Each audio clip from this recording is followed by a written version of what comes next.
Good morning बच्चों। आज magnetic materials पढ़ने जा रहे हैं। Magnetic materials, different types of magnetic materials कैसे रहेंगे। ओके, फटाफट पढ़ लेंगे, देख लेंगे। एटॉमिक व्यू पे थोड़ा सा एटॉमिक व्यू पे कंसंट्रेट करेंगे। ठीक है, मैग्नेटिक मटेरियल्स मेजरली किसके वजह से आएगा, magnetic material behaviour. So magnetic material देखेंगे आप, एटम के ऊपर कंसंट्रेट करिए। किसके ऊपर कंसंट्रेट करना है, एटम के ऊपर। सो एटम के ऊपर मेजरली जो भी होगा, इलेक्ट्रॉन इसके अंदर रहेगा। क्या रहेगा, इलेक्ट्रॉन इसके अंदर रहेगा। सो इलेक्ट्रॉन ऑर्बिटल मोशन करेगा। इलेक्ट्रॉन मैंने ले लिया, ये ऑर्बिटल मोशन, मतलब फर्स्ट पॉइंट जो भी है ऑर्बिटल मोशन के वजह से, ऑर्बिटल मोशन रहेगा, ऑर्बिटल मोशन की वजह से। सो जो मैग्नेटिज्म प्रोड्यूस होगा ये था orbital motion. Okay, first orbital motion की वजह से, मतलब इलेक्ट्रॉन जो भी है चार्ज पार्टिकल है, चार्ज पार्टिकल क्या करेगा, ऑर्बिटल में मोशन करेगा, तो इसके वजह से मैग्नेटिज्म प्रोड्यूस होगा। दूसरा मेजर पार्ट जो भी होगा, स्पिन ऑफ द इलेक्ट्रॉन, ये इंपॉर्टेंट है अपने लिए। Spin off the electron, spin off the electron की वजह से बहुत फास्ट स्पिन होगा इलेक्ट्रॉन अपने आप, तो स्पिन ऑफ द इलेक्ट्रॉन की वजह से मैग्नेटिज्म प्रोड्यूस, ये दोनों चीज़ों से मेजर होगा। न्यूक्लियस के अंदर प्रोटॉन न्यूट्रॉन भी है ना, इसके वजह से भी प्रोड्यूस होगा। ओके, सो इलेक्ट्रॉन जो भी है अपना जो रिपीटेडली वही पाथ पे नहीं जाएगा। इलेक्ट्रॉन क्या करेगा, इलेक्ट्रॉन ऐसा पाथ प्रोड्यूस करेगा, ऐसा पाथ।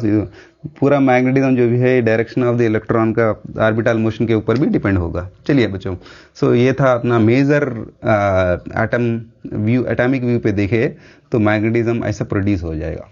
ओके, सो अभी मटेरियल्स कितने टाइप्स में डिवाइड करेंगे, किसके ऊपर डिवाइड करेंगे, दो फैक्टर्स इंपॉर्टेंट है अपने लिए, dia, para, ferro magnetic materials हम डिवाइड करते हैं। उसके बाद में फेर्रो के दो ब्रदर्स थे, उनके पास क्या था, ferri and anti ferri magnetic materials. Okay, anti ferri and ferri magnetic materials. चलिए, dia, para, ferro magnetic materials किसके बेस पे डिवाइड करे थे, तो दो चीज़ के ऊपर डिपेंड करे थे। एक जो भी है सो परमिएबिलिटी, परमिएबिलिटी। ओके, परमिएबिलिटी देखिए बच्चों, परमिएबिलिटी का सिंबल क्या बताइए बच्चों, म्यू है। Mu is equal to B by H, mu is equal to B by H, ये था परमिएबिलिटी का सिंबल। So magnetic induction. चलो नेक्स्ट, सेकंड वाला जो भी है ससेप्टेबिलिटी, ससेप्टेबिलिटी, ससेप्टिबिलिटी। ससेप्टेबिलिटी का जो सिंबल जो भी है कई वे, कई सिंबल है, chi is equal to I by H और एम बाई एच बोलेंगे। जब भी ये मैग्नेटिक फ्लक्स लाइंस, अब एक मैग्नेट, एक आयरन ले लिए, मैग्नेट से रब कर रहे, मतलब क्या हुआ, मैग्नेटिक फ्लक्स लाइंस कितने एंटर हो रहे हैं उसके अंदर। ओके, सो किसके अंदर एंटर हो रहे हैं, वो परमिएबिलिटी है। ससेप्टेबिलिटी क्या है, ये मैग्नेटिक फ्लक्स लाइंस की वजह से मैग्नेटिक डोमेन्स इजीली रोटेट हो रहे हैं ना in the direction of the magnetic field. कितना ईज से, ईज मतलब कितना आराम से, कितना इजीली ये टर्न हो जा रहे हैं, दैट इज कॉल्ड ससेप्टेबिलिटी। जैसा फैकल्टी एक्सप्लेन कर रहे हैं, तो फैकल्टी एक्सप्लेन करना, परमिएबिलिटी अच्छा एक्सप्लेन कर रहे तो परमिएबिलिटी गुड। ससेप्टेबिलिटी बच्चे समझ जा रहे, फैकल्टी बोलते ही मतलब टर्न हो जा रहे in the direction of the faculty, that is called susceptibility. ये दोनों चीज़ के ऊपर जो मैग्नेटिक मटेरियल्स है ना, तो divide into three parts majorly, majorly बोल रहा हूँ, मेजरली क्या है ये। पहला जो भी है diamagnetic material, diamagnetic material, diamagnetic material. दूसरा वाला जो भी है पैरामैग्नेटिक मटेरियल, पैरामैग्नेटिक मटेरियल। तो थर्ड वाला जो भी है फेर्रोमैग्नेटिक मटेरियल। चलिए बच्चों, सो थोड़ा सा ये रीजन कम कर लेंगे तो थोड़ा इधर मिल जाएगा प्लेस। ओके, डायामैग्नेटिक मटेरियल, तो मैंने ले लिया पैरामैग्नेटिक मटेरियल, पैरामैग्नेटिक मटेरियल। ये होगा आपका फेर्रोमैग्नेटिक मटेरियल, फेर्रोमैग्नेटिक मटेरियल। चलिए, सो आप होंगे डायामैग्नेटिक मटेरियल पे आ जाएंगे। इसके पास मेजरली मैं बोला था इलेक्ट्रॉन का ओरिएंटेशन मैंने ले लिया। सो इलेक्ट्रॉन एनर्जी लेवल्स ले लिया मैंने, इलेक्ट्रॉन जो भी है यहाँ पे पेयर बन जाएंगे। सो इलेक्ट्रॉन का डायरेक्शन और इलेक्ट्रॉन का स्पिन जो भी है अपोजिट रहेगा, तो ये जो इलेक्ट्रॉन के मूवमेंट जो भी होगा ना, ये होगा पेयर बन जाएंगे। सो पेयर बनने से क्या होगा, आपका मैग्नेटेशन, नेट मैग्नेटेशन जीरो हो जाएगा। कब, जब आप मैग्नेटिक फील्ड अप्लाई नहीं कर रहे थे। जब आप मैग्नेटिक फील्ड अप्लाई करेंगे, ओके, सो ये था, सो इलेक्ट्रॉन का मूवमेंट जो भी है कैंसिल आउट होगा, नेट मैग्नेटेशन इसके अंदर जीरो हो जाएगा डायामैग्नेटिक मटेरियल्स में। चले, डायमैग्नेटिक मटेरियल नेट कैंसिल होने से ये मैग्नेटिक मटेरियल से निकल जाएगा क्या? नहीं है। जब magnetic external magnetic field apply करेंगे, तो मैंने ले लिया एक डायमैग्नेटिक मटेरियल, मैंने क्या करा, इसको एक्सटर्नली मैग्नेटिक फील्ड अप्लाई करा। एक्सटर्नली मैग्नेटिक फील्ड अप्लाई करा तो क्या ऑब्जर्व करा, so all the flux lines will going to repel. तो मैग्नेटिक फ्लक्स लाइंस क्या होंगे, रिपेल हो जाएंगे, इसके अंदर से रिपल हो जाएंगे। मतलब क्या होगा, इसके अंदर magnetic induced magnetic field produce होगा, फीबल मैग्नेटाइजेशन, वो क्या करेगा, मैग्नेटिक फ्लक्स लाइन को रिपेल करेगा। ओके, क्लियर बच्चों? तो ये इसके अंदर जो भी है म्यू वैल्यू ऑब्जर्व करें। म्यू वैल्यू इंपॉर्टेंट है ना अपने लिए। Mu value is less than 1, काई value is a negative value you will get. बाकी क्यों बोलते, अपोजिट में जा रहा ना, एक्सटर्नल मैग्नेटिक फील्ड के अपोजिट में, तो काई वैल्यू इज अ नेगेटिव। अब ये पैरामैग्नेटिक मटेरियल में आप ऑब्जर्व करें तो इसके अंदर जो भी है पेयर्ड इलेक्ट्रॉन जो भी है कम रहेंगे। सो ये देखिए, एक अनपेयर्ड इलेक्ट्रॉन है, पेयर्ड इलेक्ट्रॉन जो भी है सो इसमें ज्यादा रहेंगे इसके अंदर। सो अनपेयर्ड इलेक्ट्रॉन जो भी है कम रहेंगे।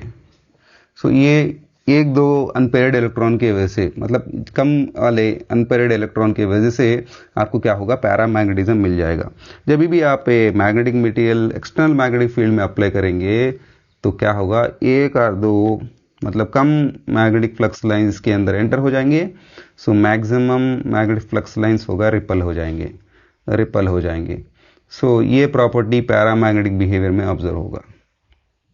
ओके, सो इसके अंदर जो भी है mu value is a greater than 1, काई value is a positive value you will get. अब फेरोमैग्नेटिक की बात चल रही, तो इसके अंदर जो पेयर्ड इलेक्ट्रॉन जो भी है पूरे कम हो जाएंगे, अनपेयर्ड ज्यादा होंगे। सो जब भी आप फेरोमैग्नेटिक मटेरियल के बिहेव के बारे में करें तो ऑब्जर्व करने लगे क्यों ये फेरोमैग्नेटिक हाईएस्ट मैग्नेटिज्म बिहेव कर रहा है। तो इन्होंने ऑब्जर्व करा it is a domain concept.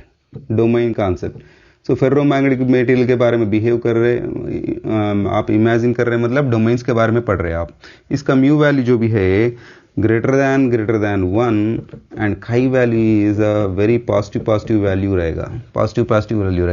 Okay, domain क्या चीज होगी, डोमेन होगा एक smallest region of the atoms. तो इसके अंदर जो भी है मैग्नेटिक मूवमेंट्स एक ही डायरेक्शन में रहेंगे, ठीक है, 10⁻21 एटम्स रहेंगे इसके अंदर।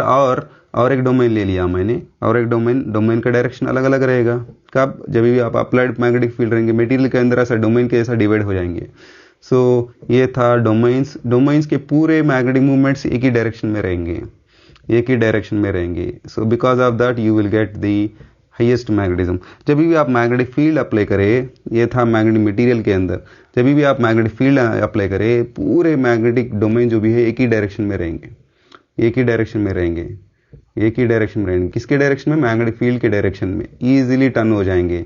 तो इसके वजह से हाईएस्ट मैग्नेटिज्म मतलब फेरोमैग्नेटिज्म विल रीच हो रहा। सही है ना बच्चों? ये था डाया पैरा फेरोमैग्नेटिक मटेरियल। अच्छी बात है। इसके अंदर टेम्परेचर डिपेंडेंस क्या है? Diamagnetic materials are independent of temperature, almost independent of temperature.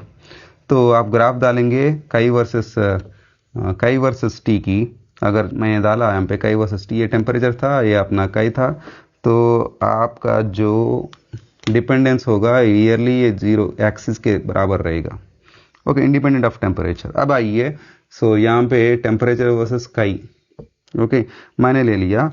सो ये बिहेवियर ऐसा रहेगा, टेम्परेचर वर्सेस काई, सो ऐसा बिहेवियर रहेगा। मतलब आप इक्वेशन निकाले, काई is equal to C/T। C क्या है, Curie. So Curie T inversely proportional T 1/T। Okay, so ऐसा बिहेवियर जब आप फेरोमैग्नेटिक मटेरियल का बिहेव करेंगे, देखेंगे तो टेम्परेचर वर्सेस काई वैल्यू, टेम्परेचर ये था, ये काई था।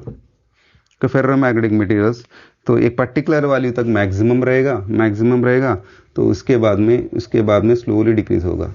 तो ये पर्टिकुलर वैल्यू जो बोलेंगे इसको बोलेंगे क्यूरी टेम्परेचर। ये टेम्परेचर को क्या बोलेंगे, क्यूरी टेम्परेचर। यहाँ तक जो भी होगा फेरोमैग्नेटिक बिहेव करेगा, उसके बाद में क्या करेगा, पैरामैग्नेटिक होगा। जब टेम्परेचर इंक्रीज करेंगे थर्मल एक्साइटेशन होगा। थर्मल एनर्जी एक ही चीज है, तो आप बॉन्ड्स को ब्रेक करके उसके बाद में क्या होगा, इसका प्रॉपर्टी, फेर्रोमैग्नेटिक मटेरियल प्रॉपर्टी इसका लूज हो जाएगा। ये परमानेंटली लूज हो जाएगा नहीं, फिर मैग्नेटाइज कर सकते हैं आप। कौन से भी ऐसा मैग्नेट नहीं है आप एक बार अनमैग्नेटाइज डीमैग्नेटाइज करने के बाद फिर नहीं कर सकते, नहीं कर सकते आप मैग्नेटाइज, फिर से आप फेर्रोमैग्नेटिक कर सकते हैं। यही इंपॉर्टेंस है फेर्रोमैग्नेटिक मटेरियल्स में। चलिए इनके अभी टेम्परेचर डिपेंडेंस दिखाया, डिफरेंट टाइप्स ऑफ दिखाया मैंने। इसके अंदर और दो थे ना, तो उसके अंदर दो दिखाएंगे फिर से एक बार, ferro, anti ferro and ferri. इसके दो we are dividing to ferromagnetic materials into once again. So ferromagnetics में और एक्सटेंड करें आप तो anti ferro, ferri magnetic materials रहेंगे, ये भी डिस्कस करेंगे यहाँ पे। देखिए बच्चों, मैंने अभी इसके दो भाई जो भी है डालेंगे यहाँ पे। कौन से दो भाई? फेर्रो के।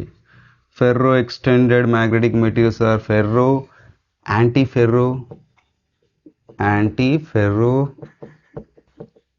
Okay, ferri magnetic materials. क्या था ये? Ferri magnetic materials. Ferri magnetic materials मैंने डिवाइड करा 3 पार्ट्स, इसके एक्सटेंशन है। फेर्रो मैग्नेटिक मटेरियल्स में पता है आपने को, ओके, क्या पता था? So magnetic alignment is in the same direction, domains का अलाइनमेंट जो भी है सेम डायरेक्शन में होगा। इसका जो काई वैल्यू जो होगा, तो काई वैल्यू जो भी होगा कितना रहेगा? पॉजिटिव रहेगा, और म्यू वैल्यू जो भी होगा ग्रेटर देन 1, पता ही है आपको। ओके राइट, चलो बच्चों। सो यहाँ पे देखिए आप एंटी फेर्रोमैग्नेटिक मटेरियल्स में, आप एंटी फेर्रोमैग्नेटिक मटेरियल्स में ये मैग्नेटिक अलाइनमेंट जो भी होगा एग्जैक्टली अपोजिट होगा। ये कौन ऑब्जर्व करे? नील ऑब्जर्व करे थे। तो इसका जब एप्लीकेशन सोचे नहीं थे, अभी एप्लीकेशन अच्छे चल रहे स्पिनट्रॉनिक्स के अंदर, एमराम्स के अंदर, हार्ड मैग्नेटिक मटेरियल्स के अंदर, ये एंटी फेर्रोमैग्नेटिक्स के मटेरियल के ऑब्जर्व करे थे। ओके, ऐसा रहे ना, क्या होगा? कैंसिल आउट हो जाएगा, मैग्नेटाइजेशन कैंसिल हो जाएगा। ओके, मैग्नेटाइजेशन कैंसिल हो जाएगा इसके अंदर। अभी कैंसिल होगा, मगर इसका काई वैल्यू जो भी होगा पॉजिटिव रह जाएगा। काई वैल्यू पॉजिटिव है, जैसा डायमैग्नेटिक मटेरियल के अंदर नहीं हो रहा। सो म्यू वैल्यू जो भी है ग्रेटर देन 1 होगा। ओके, सो ये ऑब्जर्व करें इसके अंदर, इन लोग कुछ एप्लीकेशन में यूज हो जाएगा, ये चीज होगा। और जो भी है उसके अंदर डायमैग्नेटिक मटेरियल का इंड्यूस्ड मैग्नेटिज्म प्रोड्यूस होगा। यहाँ पे कुछ भी इंड्यूस्ड मैग्नेटिज्म मतलब आप एक्सटर्नल मैग्नेटिक फील्ड अप्लाई करें। ओके, सो एक्सचेंज इंटरेक्शन होगा इन दोनों के बीच में। क्वांटम मैकेनिकल कॉन्सेप्ट है एंटी फेर्रोमैग्नेटिक मटेरियल्स। क्या कॉन्सेप्ट है? Quantum mechanical. इसके अंदर इन डेप्थ गए आप तो एक्सचेंज इंटरेक्शन होगा, सुपर एक्सचेंज इंटरेक्शन बोलेंगे। एक्सचेंज इंटरेक्शन की वजह से ये स्ट्रांगली ये अरेंजमेंट रहेगा। स्ट्रांग अरेंजमेंट, आप मैग्नेटिक फील्ड लगा देंगे तो कुछ भी इंटरेक्शन नहीं होगा, कुछ भी सेंसेशन नहीं होगा इसका। तो almost it is negligible when you are applying the magnetic field. Magnetic field apply करेंगे तो ये कुछ भी चेंजेस नहीं आएंगे उसके अंदर। वो जहाँ पे आप डायमैग्नेटिक मटेरियल देखें तो there is a induced magnetic field opposite to the external magnetic field. वहाँ पे एक्सटर्नल मैग्नेटिक फील्ड के अपोजिट में प्रोड्यूस होगा, यहाँ पे वो चीज़ नहीं होगा।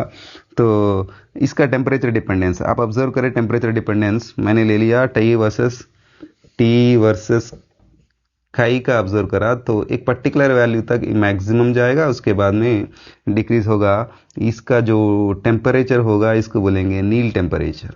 नील टेम्परेचर जो रिलेशन होगा chi is equal to C by T minus T C. T minus T N है क्रिटिकल नील टेम्परेचर है। सो यहाँ पे जो रहेगा C by so T so minus T C रहेगा। चलिए बच्चों, अब आएगा फेर्री मैग्नेटिक मटेरियल्स में। फेर्री मैग्नेटिक मटेरियल्स में आएंगे तो क्या होगा? सो अपोजिट में जो मैग्नीट्यूड होगा वो कम हो जाएगा। इसके वजह से पहले से ही इसके अंदर फेर्री मैग्नेटिज्म प्रोड्यूस होगा। जब थोड़ा आप अप्लाइड मैग्नेटिक फील्ड अप्लाई करेंगे इजीली टर्म्स, ये डोमेन जो भी है इजीली टर्म्स मतलब सो फेर्रो और एंटी फेर्रो मैग्नेटिक के अंदर डोमेन का जो कॉन्सेप्ट होगा, ये वेरी इंपॉर्टेंट है। डोमेन का कॉन्सेप्ट फेर्री और एंटी फेर्रो मैग्नेटिक मटेरियल्स के अंदर आप बिहेवियर ऑब्जर्व करें। काई वर्सेस टी का मैं बिहेवियर ऑब्जर्व कर रहा हूँ। ये था अपना टी और ये था अपना काई। टी और काई ऑब्जर्व करें तो ऐसा ही बिहेवियर रहेगा जैसा आपका फेर्रो मैग्नेटिक मटेरियल बिहेव होगा। तो ये चीज तक आपका होगा Neel temperature. So below this one is ferri magnetic behaviour after this it is a paramagnetic behaviour, यहाँ पे भी उतना ही है। ये एंटी फेरो था, सो इसके बाद में ये पैरामैग्नेटिक बिहेवियर करेगा। इसके अंदर भी ग्राफ डाला, मैं ग्राफ नहीं डाला, यहाँ पे डाल के दिखाऊंगा। सो यहाँ पे टी वर्सेस काई आपका देखेंगे तो सेम बिहेवियर ऑब्जर्व होगा, बट यहाँ पे होगा आपका Curie temperature, that is a different temperature dependence का ग्राफ। ये होगा आपका क्यूरी टेम्परेचर, वहाँ पे होगा नील टेम्परेचर, यहाँ पे होगा आपका फेरोमैग्नेटिक बिहेवियर। इसके पीछे इसके बाद में सो पैरामैग्नेटिक बिहेवियर होगा। ये था एप्लीकेशन। आजकल तो एप्लीकेशन फेर्रोमैग्नेटिक मटेरियल्स का एप्लीकेशन देख रहे हैं आप, आपके जो हेडफोन्स में जो स्पीकर्स रहेंगे फेर्राइट से। सो फेर्राइट की कहाँ भी यूज़ नहीं है, बहुत जगह है फेर्राइट्स का यूज़ कर रहे हैं। मैग्नेटिक मेमोरीज में तो बहुत सारे यूज़ होंगे। आप क्वांटम कंप्यूटर्स में फेर्रोमैग्नेटिक और एंटी फेर्रोमैग्नेटिक मटेरियल भी आजकल यूज़ कर रहे हैं क्वांटम कंप्यूटर्स में। ये था अपना ferro, anti ferro and ferromagnetic material. चलिए बच्चों, अपन कितने पार्ट्स डिवाइड करे थे, depend upon chi and mu value, so we divided. अच्छा, इसका काई वैल्यू क्या होगा, इसका काई वैल्यू होगा बहुत स्ट्रांग हो जाएगा, सिमिलरली आप फेर्रोमैग्नेटिक मटेरियल के जैसा ही है। सो म्यू वैल्यू जो होगा ग्रेटर देन 1 हो जाएगा। So we divided into, depend upon the permeability and susceptibility, we divided into how many types? There are majorly 3 types: dia, para, ferromagnetic materials. फिर ferromagnetic materials extend करें तो anti ferromagnetic material, ferromagnetic materials आप observe करे थे। ये थे different types of magnetic materials, and मैंने atomic view भी दिखाया था। चलिए बच्चों, नेक्स्ट क्लास नेक्स्ट टॉपिक से मिलेंगे। Thank you.